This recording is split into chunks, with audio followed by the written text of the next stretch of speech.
al beso como un símbolo. Entonces, para ello vamos a hablar de una escritora mexicana que es buenísima, pero que desafortunadamente todavía no es muy conocida a nivel internacional. Entonces, mi misión, una de mis misiones es justamente hablar de ella porque me parece que es una escritora mexicana muy, muy valiosa. Ella se llama Inés Arredondo, ella nació en Culiacán, que es un estado del norte de México, nace en 1928 y muere en la Ciudad de México en 1989. Ella realmente escribió poco, son 3 libros, tres libros de cuentos, tiene por ahí un libro de ensayo, pero sus libros de cuentos son los que son un poco más conocidos, que sería La Señal, y en este libro de La Señal es donde viene el cuento del que quiero que vayamos hablando un poco más adelante. Su segundo libro, otro de sus libros sería Los Espejos, que se publica en 1988, y Río Subterráneo. Quizá Río Subterráneo, que se publica en 1979, es el libro más conocido de esta autora. A esta autora se le ubica en lo que se conoce en México como la generación de medio siglo, que son todos aquellos autores, todos aquellos escritores que más o menos estuvieron publicando 1960, todavía 1970, puede extenderse un poco. Y aquí yo les puse la imagen de 2 escritores que me parece que son representativos y quizá un poco más conocidos que la misma Inés Arredondo. Ya ustedes me dirán si no es así, que sería Juan García Ponce, que es un autor que escribe sobre erotismo, sobre amor y erotismo, y Salvador Elizondo, que tiene una especie de escritura muy autorreflexiva, con estructuras un poco como a lo Borges, y que es también un autor muy, muy interesante. Bueno, esto es nada más meramente ilustrativo para que ubiquemos dónde está nuestra autora que vamos a trabajar. Para cuando la obra de Inés Arredondo se difunde, se empieza a publicar o ella empieza a tomar como más arraigo dentro de las letras mexicanas, ya van a estar 2 libros que van a ser muy importantes para la literatura de la generación de medio siglo, que es este libro del Arco y la Lira de Octavio Paz. Me imagino que Octavio Paz sí es un nombre conocido para ustedes. Y otro libro que va a ser clave para esta generación, salud, es el erotismo. El erotismo de Georges Bataille, que también me imagino que para muchos de ustedes va a ser conocido el nombre. Y son muy cercanos. Si se fijan, El Arco y la Lira se publica en el 56 y el libro de Georges Bataille se está publicando un año después, en el 57.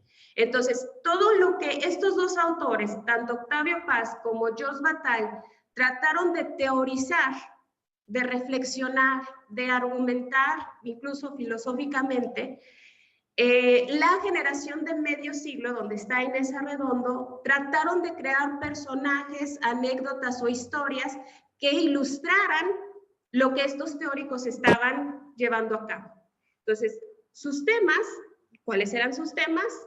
Lo sagrado, el amor y el erotismo.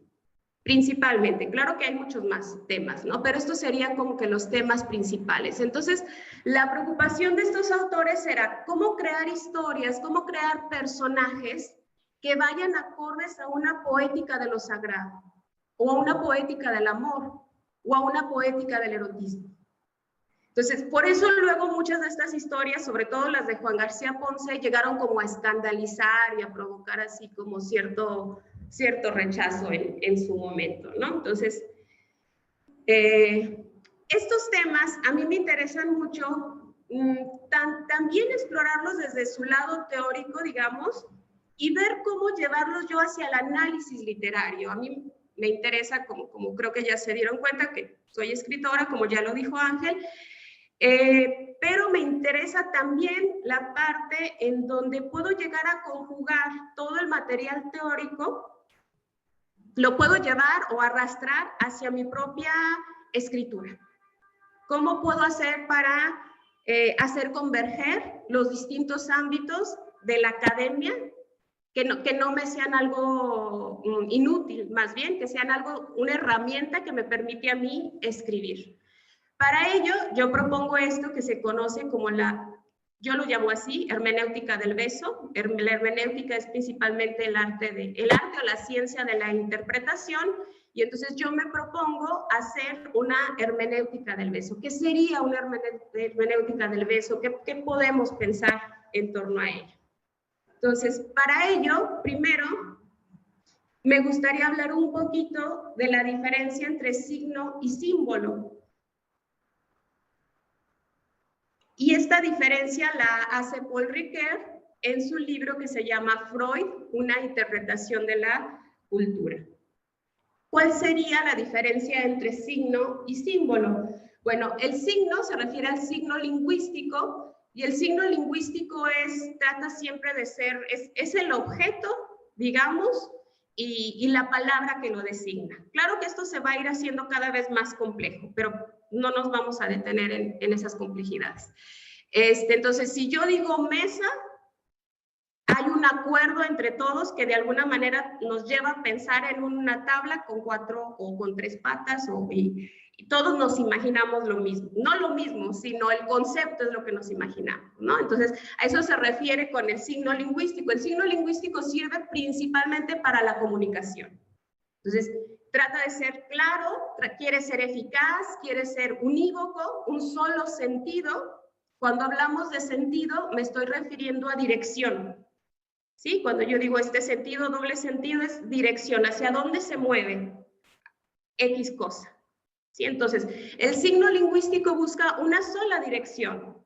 Si yo ahorita estoy tratando de hacer mi mejor esfuerzo para encontrar palabras lo más claras y comúnmente conocidas, vaya, para poder entablar esa comunicación con ustedes. Ese es el trabajo del signo lingüístico. Pero el símbolo no busca una comunicación inmediata. Un símbolo es una estructura de doble sentido o múltiples sentidos, diría Ricoeur. Para Ricoeur es una estructura de por lo menos 2 sentidos, es decir, tiene por lo menos 2 direcciones. Un primer sentido sí sería el que corresponde al signo lingüístico. Es todo aquello que sí se puede decir. No importa si somos incompetentes verbales, eso sería otra cosa, ¿no? O sea, tenemos falta de palabras, eso sería otra cosa. Pero hay palabras para decirlo, existen palabras para denominarlo, ¿no? Entonces, un ejemplo quizá muy sencillo sería este. Tenemos una silla y aquí viene la definición en inglés de lo que es una silla. Entonces, dice aquí algo así como, es un asiento que tiene un respaldo y que tiene donde recargar los brazos, ¿no? Entonces, estamos hablando del lado semántico, hay un sentido explícito, hay una significación primaria. ¿Sí? Eso sería el primer nivel del símbolo. ¿Cuál sería el segundo nivel del símbolo? Que nos damos cuenta de que existe una parte dentro del símbolo donde nada se puede decir. Pero gracias al anterior paso, es que nos damos cuenta que existe una parte en donde nada, o un momento en donde nada se puede decir. Y aquí tampoco no es una cuestión de incompetencia verbal, es una cosa de que ya no existen palabras para decirlo. No hay palabras para nombrarlo, no hay manera de apalabrarlo. Entonces, por eso nos dice Ricoeur, ese lado no semántico, es el sentido implícito y es una significación secundaria. Es decir, estaríamos en el terreno de lo inefable, tal y como lo define José Ortega y Gasset. Aquí yo les puse, vamos a ir hablando de este segundo, del símbolo de distintas maneras, entonces espero que poco a poco vaya desmenuzándose su significado. Entonces, cuando ya esta silla y su significación es colocada en un museo y además se le toma una foto a una silla, vamos viendo como una especie de cajitas o de matrioshka o de estructura en abismo que nos va alejando de la significación inmediata, de lo unívoco. Lo último que quiere este autor es comunicar de manera directa y de manera llana, ¿sí? quiere perder el referente, pareciera que lo que quiere es que se pierda cada vez más el referente para que se signifique o se simbolice alguna otra cosa, al grado de que podemos llegar incluso hasta sentir como el abismo. Si le seguimos tomando fotos sobre fotos sobre fotos, o sea, vamos a ir haciendo una estructura en abismo, en donde ya llegaríamos a lo mejor en un lado, en donde ya no van a existir palabras para poder nombrar aquello que se está representando o aquello que estamos viendo. ¿Sí? Entonces, esa sería la estructura de doble sentido que tiene el símbolo. O sea, tiene un lado que sí apunta a algo en concreto, donde sí existen palabras, pero esas palabras sirven para darnos a entender que hay otro nivel, no mejor ni peor, simplemente hay otro nivel en donde ya no tenemos palabras para decir las cosas. Entonces, si en algún momento quisieran hacer alguna pregunta o algo que no estoy diciendo llegar a ser algo que ustedes quieran comentar, por mí no hay problema y podemos abrir un poquito el espacio. Bueno, entonces vamos a seguir indagando un poco en esto, ¿no? ¿Cuál sería, entonces, dice Riquet, la diferencia entre símbolo y metáfora? Dice, sí, las dos son estructuras de doble sentido. Apuntan una cosa, pero llevan hacia otra. La diferencia va a ser que la metáfora siempre se va a quedar ligada al lenguaje. Siempre va a estar atada al lenguaje. Y aquí yo les puse un ejemplo de un poeta zacatecano. Yo soy mexicana, pero vivo en una ciudad que se llama Zacatecas, que es hacia centro-norte de México. Y es un poeta muy reconocido a nivel nacional que se llama Ramón López Velarde.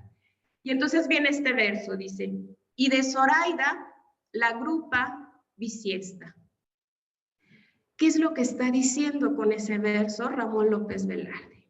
Primero nos designa a una mujer, una chica, Zoraida. Pero ya cuando entramos a la grupa bisiesta, ¿qué significa la grupa bisiesta? Entonces, bueno, okay, ¿qué es una grupa? Es lo primero que nos debemos de preguntar. Yo no sé si acá se le designe de la misma manera, pero es el trasero de los caballos, de las yeguas. ¿Sí? ¿Se les dice también grupa acá? No, bueno, ¿sí? Ah, el compañero dice que sí, a lo mejor no sabemos todos cómo se les dice al trasero de los caballos y de las yeguas. Bueno, se les dice grupas. Bisiesta es un poquito más complicado. ¿Bisiesto a qué se refiere? A un año que tiene un día más que los otros años. Entonces, si juntamos las dos, estamos teniendo una significación diferente. ¿Qué es lo que está diciendo? Que Zoraida era una chica caderona. Pero obviamente, si lo dice así, Zoraida era una chica caderona, ese es el signo lingüístico, ¿no? Es el lenguaje de lo cotidiano, el lenguaje común y de todos los días. Pero cuando él le da esa significación y lo convierte en otra cosa, entonces tenemos como el hallazgo de la metáfora, ¿no? Zoraida, la de la grupa bisiesta. Entonces, pero aún así, diría Riquet, esto sigue ligado al lenguaje. La diferencia con el símbolo es que el símbolo nos liga con el cosmos. El símbolo, dice Riquet, une al ser humano con las cosas y con el cosmos. ¿Cómo es esto, verdad? Lo vamos a ir viendo poco a poco. Entonces, dice Riquet, existe algo que pide ser llevado en símbolos al lenguaje, pero que nunca pasa a ser lenguaje completamente. Ese algo es poderoso, es eficaz y es enérgico. Y es aquello que el lenguaje capta como espuma. Fíjense cómo Riquet, para hablar de algo que no tiene palabras, porque no existen las palabras para nombrarlo, utiliza metáforas. Lo que lo ligan al lenguaje, obviamente. ¿Sí? Entonces, ¿qué nos está diciendo? Que existe algo que está como presionando el lenguaje porque se quiere representar en el lenguaje, porque sabe que solamente en el lenguaje puede manifestarse, pero nunca llega a ser lenguaje nada más. Es lenguaje y es otra cosa. Y por eso dice Riquet, a mí me parece que es una muy bella metáfora. Es aquello que el lenguaje capta solo como una espuma. Es como lo que está acá abajo de la diosa. Es como si en el lenguaje solo pudiera captar esto de la enormidad, de la belleza, de la grandeza que es la diosa. El lenguaje se queda aquí. Pero hay mucho más que estaría, no sé si detrás, no sé si arriba, no sé si abajo, no importa. Estaría detrás del mismo lenguaje, o arriba del lenguaje, o a un lado del lenguaje. Arriba sí somos muy católicos, ¿no? Pero abajo sí somos. No importa hacia dónde, ¿no? Pero está como pulsando al lenguaje. Ese es el símbolo. Por eso el símbolo nos une con el cosmos, con otra estancia mayor. Si pensamos, por ejemplo, en la palabra religión, la palabra religión lo que está haciendo es religarnos, nos religa, nos vuelve a unir con un algo trascendental. Es lo mismo que hace el símbolo, nos religa con un algo trascendental. Y eso trascendental para Riquet sería el excedente de sentido. Llega un momento nuevamente en donde ya no existen palabras para decir aquello que está sucediendo. Entonces pensemos en la misma palabra excedente, es aquello que nos excede, aquello que nos rebasa, aquello que está más allá de nosotros. Y ese excedente de sentido tiene muchas otras maneras de ser nombrado. Y es aquí cuando regresamos a la generación de medio siglo de Inés Arredondo. Se le llama también amor, se le llama también erotismo y es también el universo de lo sagrado. Entonces,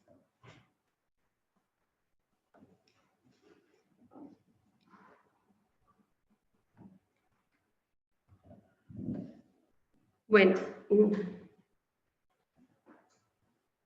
poquito. No, ya me estoy con... Déjenme ubico con las diapositivas. ¿Es de ladito? Ah, ahí. Ah, ok. ¿Son los de ladito? Ok, gracias. Bueno, entonces es así como regresamos pues con ello. ¿En qué existen 3 zonas de emergencia donde se representa el símbolo? Pensemos también en la palabra emerger, que es emerger es donde brota, donde nace, donde se representa el símbolo.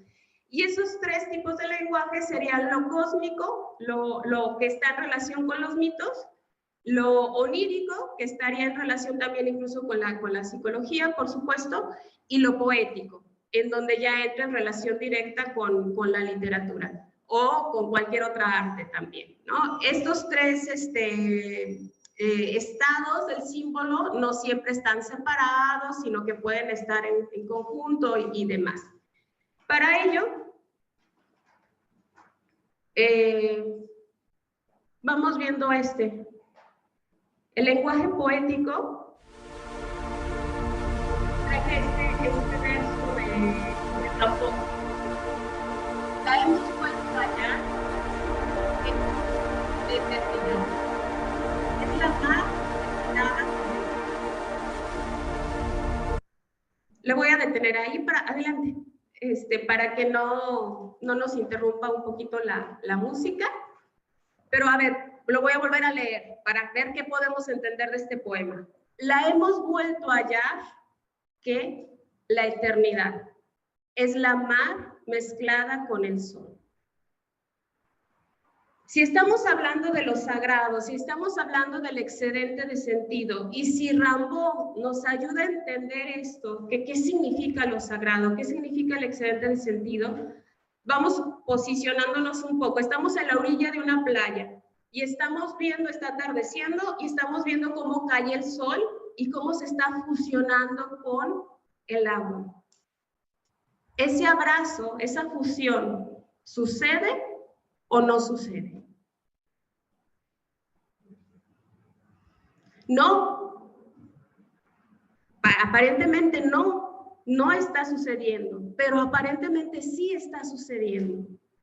Entonces, ¿qué es? Es un simulacro, es una ilusión, es la eternidad, nos dice Rimbaud, es lo sagrado, nos diría Riquet, o nos diría Bataille, o nos diría yo creo que seguramente hasta Octavio Paz. ¿Sí? Ese como parece ser, estar, lo puedo tocar, lo estoy viendo, pero no está pasando. Pero no está pasando, no, sí está pasando, porque lo estoy viendo, ¿no? Entonces, esas como instancias en donde parece ser, pero no parece ser. Entonces, bueno, este es nada más un ejemplo. Luego, si lo llevamos, por ejemplo, al terreno de los mitos, me gustaría detenerme un poquito en el mito del amor, que seguramente todos hemos oído hablar en algún momento, la historia de Eros y de Psiquis, sí la hemos escuchado, ¿verdad? De cualquier modo, se los voy a contar así muy, muy brevemente. En el mito de Eros y Psiquis, bueno, pues tenemos a Eros, que es la representación del amor, la representación del deseo, de gozo, y tenemos a Psiquis, que sería la alma curiosa, que es la tentada de conocer el amor, la belleza, y bueno, todos la adoran como si fuera una diosa. Bueno, Psiquis, más o menos para los que saben, es la menor de 3 hermanas, y las hermanas mayores ya se casaron. Los papás de Psiquis empiezan a preocuparse, dicen, bueno, ¿por qué si ella es tan guapa, tiene tanta belleza, y vienen de otros lados nada más a ver a nuestra hija menor, y le traen ofrendas y la adoran como si fuera una... ¿Por qué no se ha casado? Algo está mal con Psiquis, ¿no? Pues tenemos que ir al oráculo. Vamos a preguntarle al oráculo a ver qué está pasando con nuestra hija menor. Entonces van con el oráculo y el oráculo les dice esto. Pondrás a esta moza adornada de todo aparato de llanto y luto, como para enterrarla en una piedra de una alta montaña, y déjala ahí. No esperes yerno que sea nacido de linaje mortal. Entonces, imagínense, pobre de los padres de Psiquis, no escuchan esto y pues, obviamente se asustan, se aterran, pero no pueden evitarlo. O sea, no, ya fueron a consultar al oráculo y tienen que hacer lo que les dijo el oráculo. Entonces van y la visten como les dijo el oráculo que tenían que vestirla, y la dejan en lo alto de una montaña. Ahí se queda Psiquis, y Psiquis nada más siente un vientecillo, que es el vientecillo de Eros, que la transporta y la traslada al mismísimo palacio de Eros, ¿no? Entonces, ¿qué sucede? Pues que en el palacio de Eros tiene todo. Comida, bebida, tiene amor, es feliz con Eros en las noches, pero como sabemos, siempre hay una prohibición. En todos los mitos siempre va a haber una prohibición. ¿Cuál es la prohibición? Pues que no lo puede ver. No sabe con quién está durmiendo en la noche. Entonces, y ahí empieza el problema de que no lo puede ver, ¿no? Entonces, pasan una larga temporada, una temporada en donde todo parece que funciona, todo parece estar bien, pero entonces Psiquis empieza a extrañar la conversación, empieza a extrañar el lenguaje, empieza a extrañar el contacto con lo humano. Y entonces le pide permiso a Eros para ir con sus hermanas, ir a visitar a sus hermanas, y Eros le dice, ten cuidado, ya sabemos cómo son tus hermanas, puede pasar algo que no sea conveniente. No, ¿cómo crees? Bueno, voy, vengo. Y entonces se dicen, obvio no se dicen así, ¿verdad? Pero se dicen de esta manera, te quiero como a mi ánima, le dice ella. Y él le dice, yo te tengo a ti, que eres mi lumbre. Y se va, ¿no? Se va Psiquis. Y se va con las hermanas, y ciertamente las hermanas se intrigan en contra de la pobre de Psiquis. Envidiosas de que tiene todo, de que está feliz, le empiezan a decir, bueno, tú estás muy contenta y no sabes, igual y en la noche estás durmiendo con un monstruo, una serpiente, no sé con quién te estés acostando y tú estás muy contenta. Entonces Psiquis ya con todas estas intrigas regresa al palacio de Eros y se arma de una lámpara de aceite y que la ilumina, y con una navaja irrumpe en la habitación de Eros y lo ilumina. Y lo que ve Psiquis en ese momento es bellísimo. ve al Dios del amor. Y entonces dice ella, no lo dice ella, lo dice Apuleyo, esto viene en el asno de oro de Apuleyo, pero dice, ella le veía los cabellos como hebras de oro, llenos de olor divino, el cuello blanco como la leche, la cara blanca y roja como rosas coloradas, y los cabellos de oro colgando por todas partes, que resplandecían como el sol y vencían a la lumbre del candil. Entonces está alumbrando al Dios en toda su potencia, ¿y qué es lo que pasa? Una gotita de aceite se resbala de la lámpara, cae en el hombro de Eros, lo despierta, y el amor, cuando es descubierto, huye. Entonces ahí viene ya la imposibilidad humana que tenemos de convivir con lo sagrado. Entonces tenemos esos momentos. Hola, me abre. Gracias. Gracias. Bueno, sirve que aprovecho para tomar un poco de agua. Ahí, resiliencia. Gracias. Gracias. Entonces, una vez que el amor es descubierto, va a huir. Entonces, regresemos al símbolo. ¿Qué nos está diciendo aquí el símbolo? Nos está representando el conflicto entre los dioses y los mortales. Tenemos, por un lado, a Psiquis, que estaría del lado de los mortales, del lado de lo profano, extraña la conversación, extraña el lenguaje, que solo se lo puede dar otros mortales igual que ella. Ella está en la zona de lo profano, y en el palacio de Eros es justo lo contrario. En el palacio de Eros habita el silencio. No se pueden decir las cosas, porque no hay un lenguaje para decirlo. Estamos en la zona de lo sagrado, estamos en el ámbito de los dioses. ¿Sí? Entonces, estamos en lo inefable, según la terminología de Ortega y Gasset. ¿Cuál es el conflicto? Que dioses y mortales no pueden estar juntos. Insisten, y ahí tenemos toda la mitología. ¿Sí? A veces los dioses bajan, quieren convivir con los mortales, llega un momento donde aquello se demuestra que no es posible y se tienen que regresar a la zona de lo sagrado.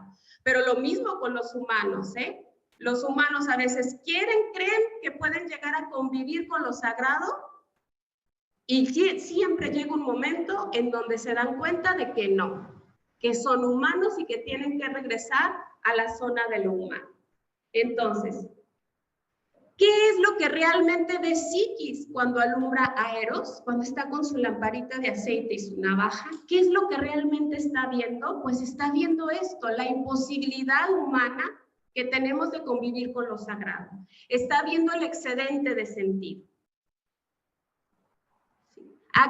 Aquel segundo espacio del símbolo que apunta hacia un lugar en donde no existen las palabras, porque no hay lenguaje capaz para poder ser descrito.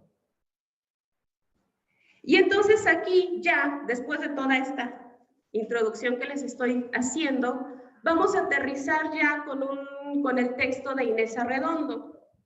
Y voy a empezar con esta cita de Leopold von Sacher-Masoch. Dice: el amor no conoce virtud, no conoce méritos. El amor ama, perdona, soporta todo, porque tiene que hacerlo. Lo que nos guía no es nuestro juicio. Lo que nos incita a entregarnos o lo que nos hace retroceder espantados no son las cualidades o los defectos que descubrimos. Lo que nos impulsa es una fuerza dulce, melancólica, misteriosa. Y entonces cesamos de pensar, de sentir, de querer. Nos dejamos llevar por esa fuerza y no preguntamos a dónde nos conduce.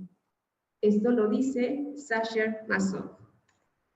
Y empiezo con un ensayo que es mío.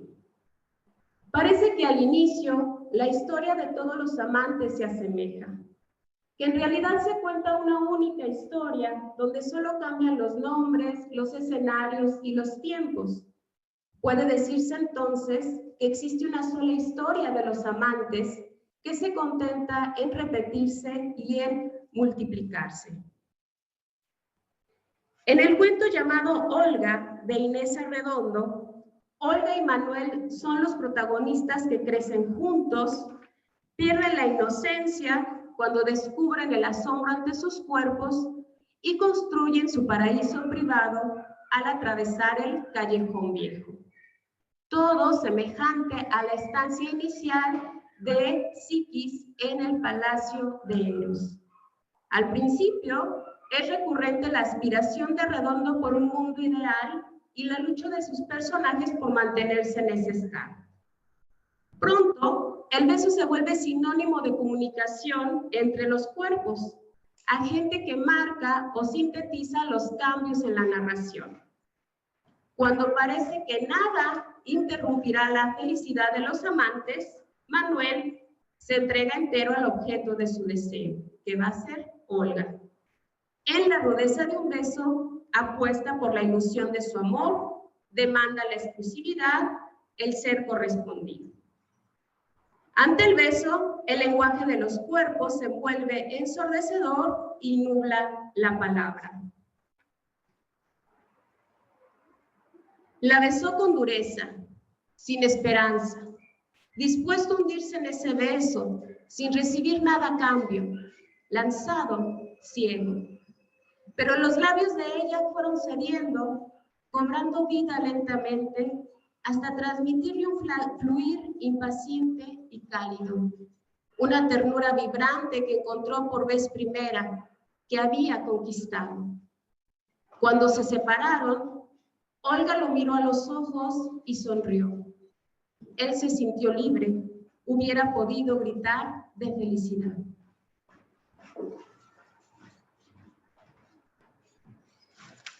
El amor es aquí ternura vibrante. El beso, a través de su fluir impaciente y cálido, lo transmite. Pero ¿cómo se las ingenia el beso para transmitir algo tan nebuloso como el amor? Freud sitúa los orígenes del beso en la alimentación, donde el pecho de la madre prepara al bebé para el beso del amante. Cito: un beso cuenta toda la historia de la humanidad. La succión y la utilización de la lengua necesarias en el acto de chupar del pecho son esencialmente las acciones utilizadas en el besar. Hasta ahí la cita. El beso imita el acto de mamar o el hecho de alimentar a otro. Recuerda el tiempo en que la madre primero masticaba la comida antes de pasarla al hijo. Es un comer sin devorar. Así lo concibe Hadewig, poeta flamenca del siglo XIII. Tener hambre y devorar rememoran sin ambigüedad la unión física de dos cuerpos. Comer significa a la vez fusionar con el otro en la unión erótica del beso bucal, llegar a estar encinta del otro, sentir que otro ser te empuja en el vientre. Hasta ahí Hadewig. El beso como metáfora de la actividad sexual, metáfora que en ciertos casos se transforma en símbolo. Recordemos a Paul Ricoeur. La interpretación literal de un beso nos encaminaría más o menos a lo siguiente: acción de succionar que se produce al poner en contacto a dos pares de labios y o dos lenguas.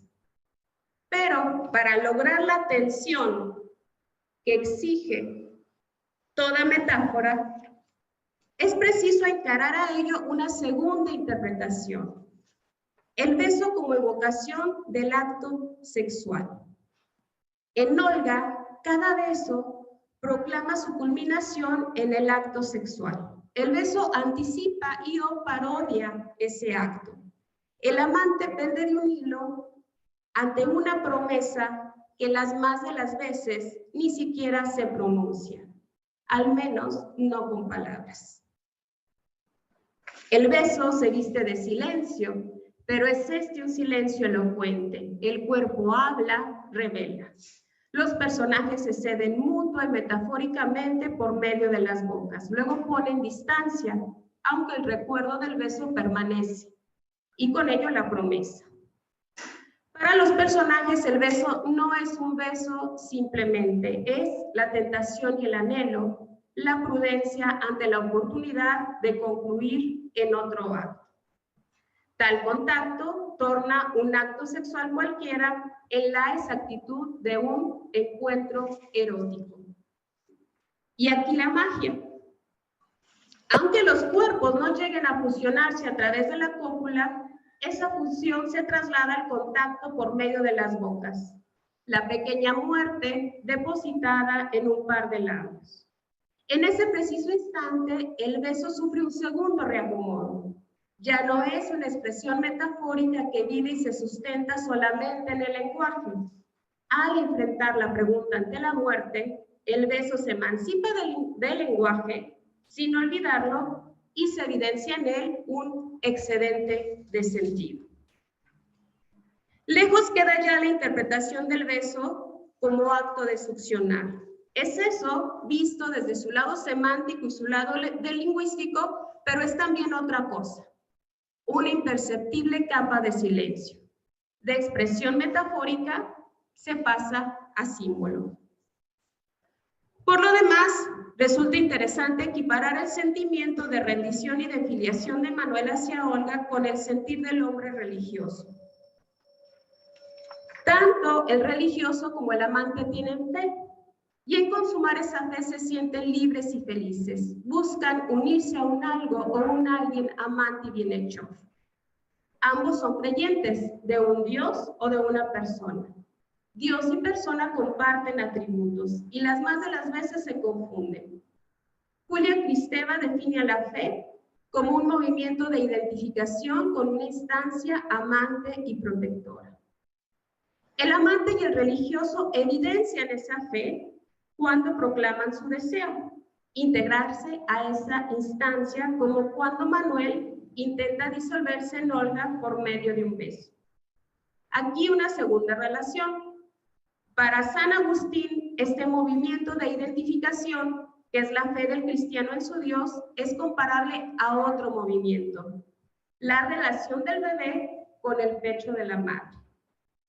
Esa dependencia total, cito, participación íntima de todo aquello, bueno o malo, que proviene de una única fuente de vida.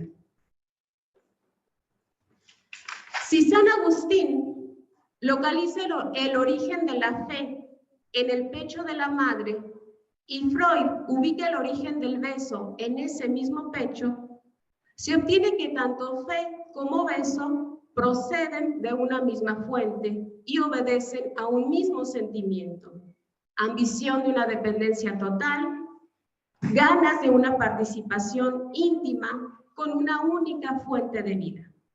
Gracias a su fe, Manuel besa a Olga y busca unirse a ella a semejanza del hombre religioso.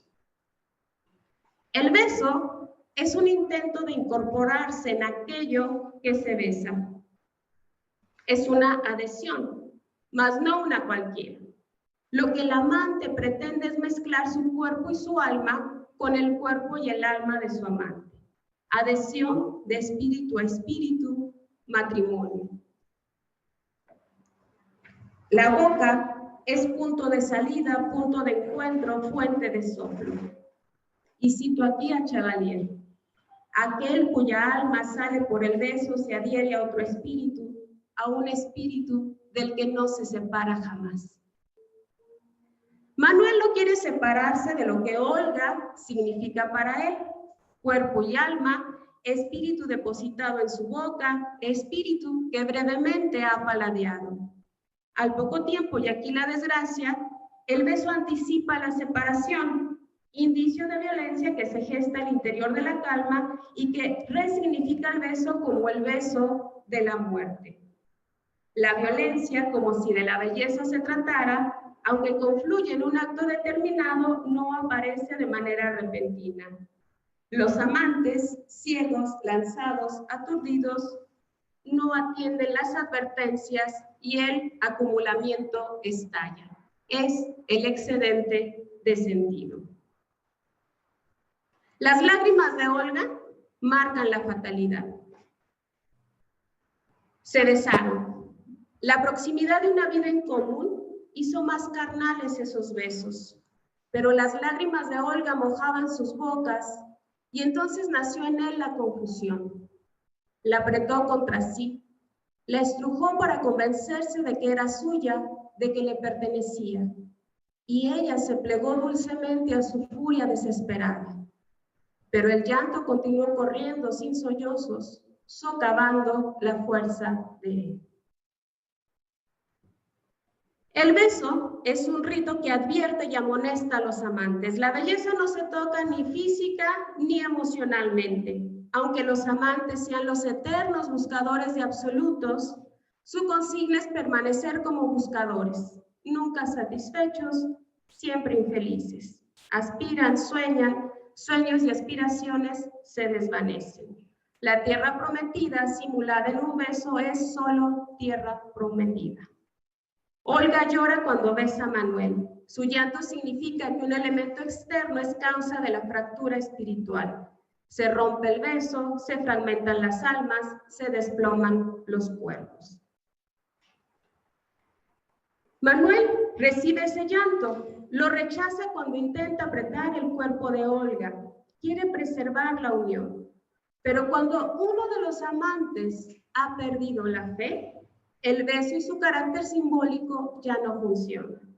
En consecuencia, irrumpe la desunión. Me parece que el asunto de Olga es la pérdida de fe, hecho que se demuestra cuando el excedente de sentido que habita al interior del beso termina por sofocar a los amantes. ¿Mas por qué se pierde la fe? Federico Patán, uno de los críticos de la obra de Inés Arredondo, indaga en torno a la sustitución. Dice, una figura toma el papel de otra. Tal cambio significa una especie de ceremonia ritual no ajena al sacrificio. Hasta ahí. El primer sacrificio del que no habla Patán y sí Susana Crelis, otra crítica, es la boda. Susana Crelis dice, Olga sabe que la ceremonia matrimonial es el rito del sacrificio femenino y la acepta sin buscar alternativa. Olga se casa con Flavio, no con Manuel. Cierto es que la relevancia de este primer sacrificio se trastorna cuando el matrimonio de Olga y de Flavio también se trastorna. Olga no consuma el matrimonio y Flavio se refugia en un burdel. Tenemos entonces más o menos, este sería como el resumen del cuento. Al principio parece que el amor es posible, Olga y Manuel enamorados, como si estuvieran en el palacio de Eros, habitan lo que ellos llaman el callejón viejo. Luego hay un elemento externo que llega y modifica la historia, pero en este caso no se sabe si es Flavio o si es la pérdida de fe de Olga.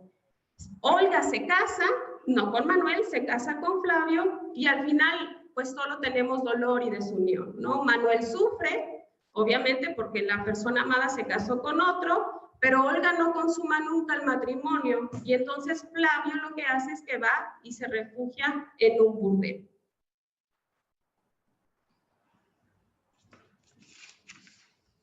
El cuento termina cuando Manuel busca a Flavio y le dice, vete a tu casa, yo me quedaré aquí.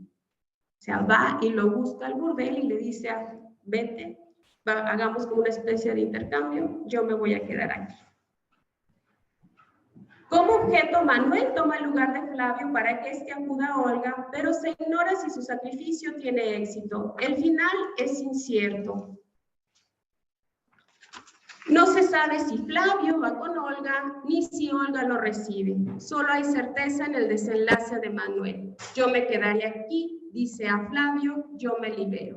La historia de amor, que inicia en una huerta, termina con una purificación en un burdel, donde el fracaso entre Olga y Manuel no elimina la belleza del intento.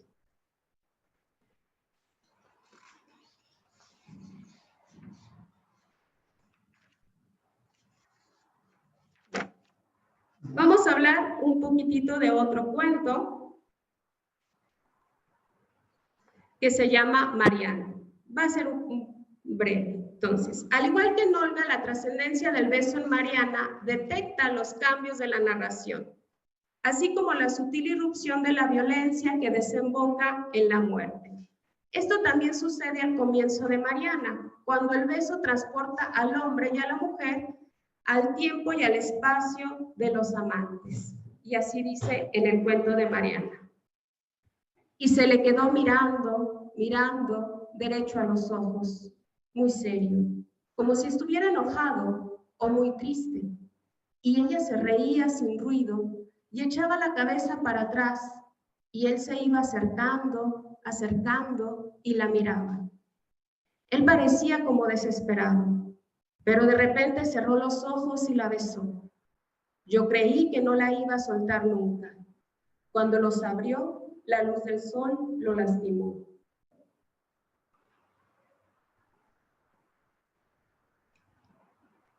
Hay un momento clave en Mariana, semejante a las lágrimas de Olga, donde se evidencia el primer brote de violencia y se confirma el carácter simbólico. No es gratuito que esta primera marca sea consecuencia de un beso, ni que Mariana exhiba con orgullo sus huellas, ni que fingidamente trate de cubrirlo con pintura. La consigna se repite. Vencido el plazo, el absoluto resulta insoportable. Y tenemos esta cita. Y metió el labio inferior entre los dientes para que pudiéramos ver el borde de abajo. Estaba partido en pequeñísimas estrías y la piel completamente escoriada, aunque cubierta de pintura. Las pequeñas estrías y la piel escoriada de Mariana son análogas al llanto de Olga, sabor a muerte. Si recordamos el primer beso de Olga y Manuel, recordaremos que el amor se presentaba como ternura vibrante, como fluir impaciente y cálido, roto por las lágrimas de Olga. En Mariana, el amor se confunde con el dolor. Es también un algo que fluye y que se comparte a través de la boca, del espíritu que de él mana, pero es un fluir oscuro y silencioso. Cito. La boca se hincha cada vez más y en sus ojos está el dolor amordazado. El dolor que sé cómo es, pero que jamás conocí. Un lento fluir oscuro y silencioso que va llenando, inundando los ojos hasta que estallan en el deslumbramiento último del espanto. Pero no hay espanto, no hay grito. Está el vacío necesario para que el dolor comience a llenarlo. Y no hay grito, no todavía. El grito vendrá después. Ahora permanece el vacío, el recuerdo de un beso. El vacío que se atesta poco a poco de dolor, la boca que se inflama, los ojos que se llenan de espanto. A propósito, Arabia López escribe: estoy de acuerdo con Corral acerca del sentimiento de lo sagrado en la obra literaria de Inés Arredondo, pero no de un sagrado religioso, sino de un sagrado estético, más allá de toda moral o ideal de verdad razonada. Un sagrado de inocencia liberadora, que tiene que ver con esa dimensión pulsional del ser humano no separado todavía de su estado natural ni de la naturaleza. Hasta ahí la cita. Por mi parte, creo que lo sagrado religioso y lo sagrado estético confluyen en la obra de Arredondo. La religión, creencia, fe, se muda en estética, propuesta o credo literario. Y la estética se muda en religión. Este sentido estético y religioso es la manera como Arredondo lee, escribe y entrega el erotismo, referencia a la que apuntan sus textos y que forma en su conjunto una poética del amor desgarro, de los amantes rotos, como si eso por el momento fuera suficiente. Y bueno, me gustaría concluir esta charla con esto que yo creo que todos hemos visto alguna vez.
Muchas gracias, Maritza. Y bueno, abrimos espacio para preguntas, comentarios, para una conversación. Adelante. También para los que están en Zoom, si están interesados, si quieren hacer alguna pregunta, bienvenidos.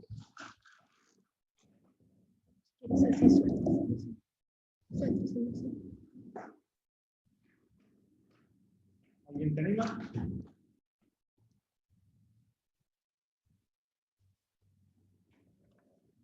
También pueden ser quejas. No hay problema. ¿Qué te resuena? Acá hay ciertas frases coloquiales Ajá. que se dicen de los lugares y a veces no se dicen porque están nuevamente dichos. Hablan del beso como también una experiencia vicaria del hambre, del apetito. Comería besos. Sí, sí, sí. Sí, sí. No sé cómo te suena hacer algo homologable con México, que habla de la comida, de chuparte, Del aspirar, ¿no? También como robar ese aliento del otro, o tomar ese aliento, ¿no? ¿Algo que, perdón? Algo sin aliento, desalentado. Claro, me quedé sin aliento. O el otro me roba el aliento cuando compartimos un mismo aliento. Por eso dice Chevalier que es matrimonio de espíritu a espíritu cuando estamos hablando de un beso. Yo creo que el beso es un lenguaje universal. Que finalmente no importaría si del país del que somos o del lenguaje que hablemos, que cuando sucede un beso se comunica de otra manera, ¿no? Y que nos lleva a entrar en comunión con la otra persona, independientemente de lo que sea. Claro, cuando es un beso bien recibido y cuando es anhelado y deseado, ¿no? Estamos hablando en una situación óptima. Sí, sí, yo creo que sí está en relación con la comida, con el aliento, con la pequeña muerte de la que habla el mismo Georges Bataille. Y otro también, acá hay una especie de el beso también tiene un requisito como de la atmósfera de los puritos. Sí. Media luz. Claro, como el tango. A propósito de este ciclo de Eros. Apaga la luz. Sí, sí, sí. Y también cerramos los ojos, ¿no? Que sería como un eliminamos un sentido para potenciar otros sentidos, ¿no? El tacto, el olfato, ¿no? Pero cerramos los ojos por lo regular. Y cierta benevolencia también por los olores. Sí, sí, por supuesto. Sí, es mal olor en un contexto en el que otro es una aspiración. Sí, aspiro al otro, ¿sí? En los dos sentidos, de aspiro, deseo al otro, pero a la vez lo succiono. Sí, es muy, muy interesante, claro. Sí. Muchas gracias por todo lo que comentas. No sé si alguien más quiera comentar algo, decir algo. ¿De qué va? Ajá, es un libro de erotismo, principalmente una novela erótica, amorosa también, pero creo que más erótica. Me interesa mucho la prosa poética.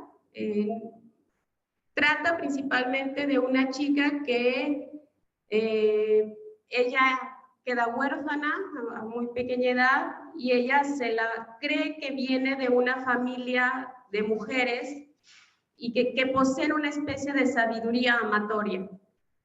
Y lo busca llevar a la concreción a través de, juega a prostituirse durante 5 noches.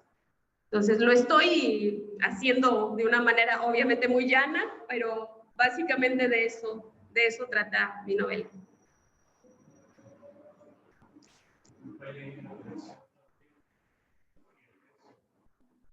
Para personas trabajadoras y trabajadores sexuales que dicen que te pueden quitar lo que sea, pero no te quiten el nombre, pero eso se lo cambian y no te quiten el peso, porque sí.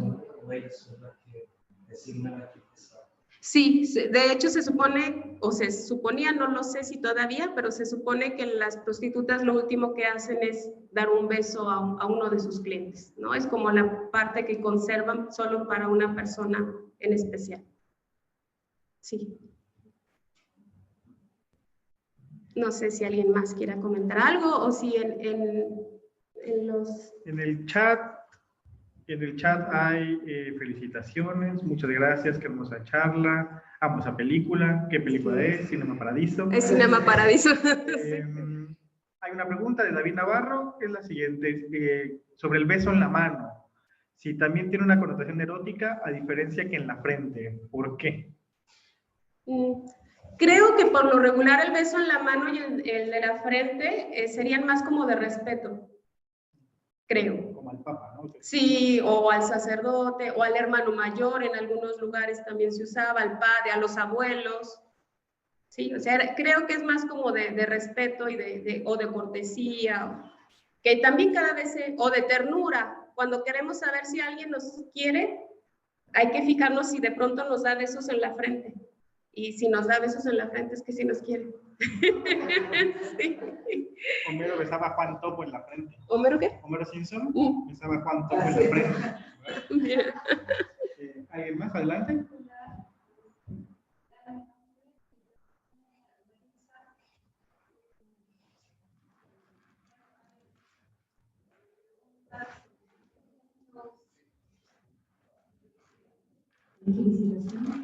Muchas gracias, Pilar. Texto de exposición, también por las imágenes, porque digamos, las imágenes que buscaba, yo por lo menos hacían hacer otras conexiones. Y me pregunto, ¿tiene que ver esto para el sentido simbólico del beso? Relacionado con cuando se lee de literatura. La literatura el beso, no sé si tiene algo que comentar o añadir, porque en el fondo es como una fuerza semiótica que puede armar y salvar las historias, cambiar las interpretaciones. Sí. Yo no sé si lo ven así en ciertos momentos. O en las relaciones institucionales en ese sentido, y en otros momentos no. Entonces, puede parecer interesante. Y otro, en relación a lo que comentaban por allá atrás, es que también histórico el beso, es decir, pienso de las estatuas que se derrumban y se caen con el beso, es un motivo religioso, por cierto. Y no obstante, también es un motivo bastante bien histórico, digamos, como sí, claro, etcétera, con la metáfora del beso. Y lo es que el beso como erótico, de esquina a esquina, también tiene otro sentido. Ya entendí. Sí, ajá. La de género, el beso de una esquina a otra, digamos, de una calle a calle. Eso es más que la pregunta sobre el sentido simbólico del beso. ¿Sí pueden profundizar? Sí, claro. Sí, justo lo que traté de hacer en esta charla era eso, un poco eso, ¿no? El ver cómo el beso no es algo gratuito en la literatura. El beso se presenta y nos puede llevar a hacer cambios en la narración y nos va contando como la historia que no se va apalabrando, ¿no? ¿Por qué se separan los personajes? ¿Por qué sufren los personajes? Porque en el caso de Inés Arredondo, el beso, cómo se recibe y cómo se da el beso, nos va diciendo el padecer o la felicidad que van teniendo los amantes, ¿no? En este caso. Entonces sí es totalmente simbólico y totalmente histórico. O sea, claro que hay una multitud de besos que yo no estoy abordando, pero pienso nada más de pronto en el beso de Judas, que eso por supuesto nos llevaría o el beso del Papa, que decía el beso al anillo del Papa. O sea, hay una multitud de besos que serían también muy, muy interesantes de abordar. yo obvio nada más me quedé como con una partecita, ¿no? Pero por supuesto. Y lo del beso esquina a esquina se refiere no sé bien a qué se refiere, la verdad. O sea, yo de pronto pensé como de cabeza a los pies, pero no sé si yo estoy haciendo una metáfora que nada tiene que ver con un beso de esquina a esquina. Me gusta mucho la frase, un beso de esquina a esquina. Es una metáfora, Ya, es buenísima. No lo había pensado así con esas palabras, me gusta mucho. Muchas gracias. ¿Qué?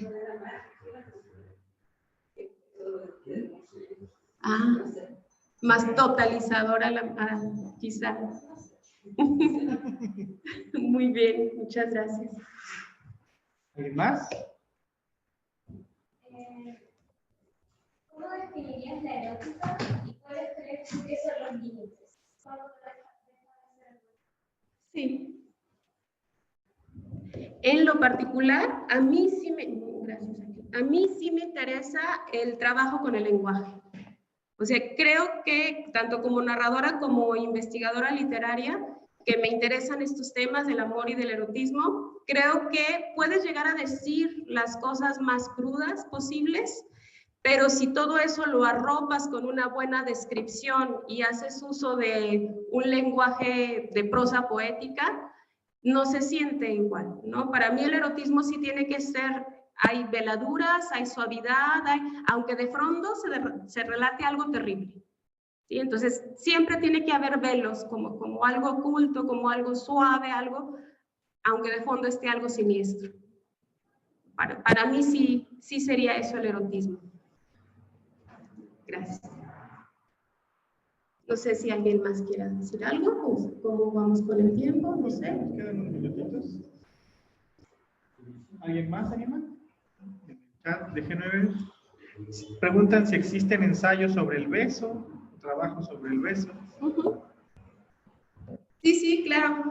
Bueno, está mi libro, uno de mis libros, está mi tesis de doctorado, trabaja algo del beso. Es mi tesis de doctorado, luego se hizo libro, que es un ensayo, que se llama Poética del Voyeur, Poética del Amor. Y, bueno, ahorita Ángel incluso me acaba de enseñar un libro que tiene él y que yo no conocía, que se llama El Beso. Y yo ubico a otro libro que es de Adriana Rich, que también se llama El Beso. Y sí hay más material en torno al beso. En el diccionario de símbolos tenemos a Chevalier, que nos da una definición del beso como símbolo.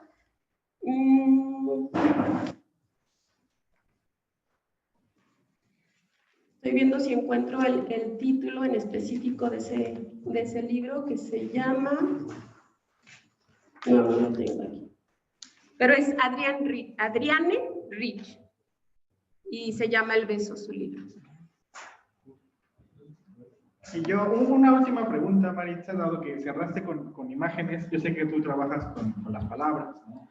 Pero viendo el final, ¿no?, de Cinema Paradiso, me hiciste pensar en cómo la historia del cine es la historia del beso también. Y que también hay, así como en las narraciones, el beso te orienta, a cambios en la narración, a los tiempos, verbales incluso. En el cine el beso también cumple una función, no necesariamente narrativa. ¿Cuál crees tú que sería? Sé que está difícil, pero se me ocurre en todo el archivo que hemos visto de películas a lo largo de nuestra vida, el beso siempre aparece, ¿no? Hasta podemos resumir que la historia del cine es la historia de los grandes besos. Sí. Ay, sí, Ángel, es muy difícil lo que me estás comentando. Bueno, esta película, la de Cinema Paradiso, podríamos primero hablar de todo lo que se tapa, todo lo que se supuestamente no debemos de ver, todo lo oculto, ¿no? Pero como en ese momento en el que él era niño, él, cuando no lo dejaban ver esos cachitos de película, ya de grande llega y los ve, y en realidad no es nada fuerte, ¿no? O sea, es como algo que te conmueve. Yo creo que el beso bien descrito, bien presentado, la función que tiene es moverte, te mueves con el beso, ¿no? Por eso a eso me refiero con mover, ¿no? Entonces, y creo también que un beso, aunque es una cuestión física, en realidad siempre está contando dos historias, la física, pero también hay qué hay detrás de ese beso. Hay muchas cosas, muchas historias que están ahí pulsando, que están ahí presionando a que sea algo, ¿no? Y la última pregunta, muy técnica, ¿dónde encontramos tus libros? Si están online, nos preguntan. Ella es de acá de Chile. No sabemos. ¿Dónde encontramos tus libros? En México. Ah, en México los encuentran fácil en cualquier librería. Bueno, no en cualquier librería. Pero Las comerciales. digamos que las librerías comerciales. No, de Chile. Ah, de Chile, qué pena, desafortunadamente no hemos entrado todavía al mercado de Chile. Aquí tenemos libros en existencia, pero quizá le puedo dejar a Ángel algunos ejemplares para que se pongan en contacto con él y lo pueden encontrar. Si no, yo vendiendo mi libro, ¿verdad? Si no, se pueden entrar, yo tengo todas las redes sociales y me encuentran con facilidad, María Alejandra, en todas las redes sociales. Mi libro también está en ebook, mi libro también está en audiolibro, o sea, que de verdad que hay muchas maneras de conseguirlo. Esta es la manera más tradicional y quizá la que más nos gusta, no lo sé, pero aquí tenemos ejemplares. Bueno, pues muchas gracias, Maritza. Un aplauso nuevamente. Gracias. Gracias a Antonio Jesús y a ustedes que estuvieron aquí presentes. Y bueno, están invitadas a las próximas actividades también del instituto, que tenemos un mes en noviembre también muy concentrado. Así que bienvenidos y bienvenidos. Gracias.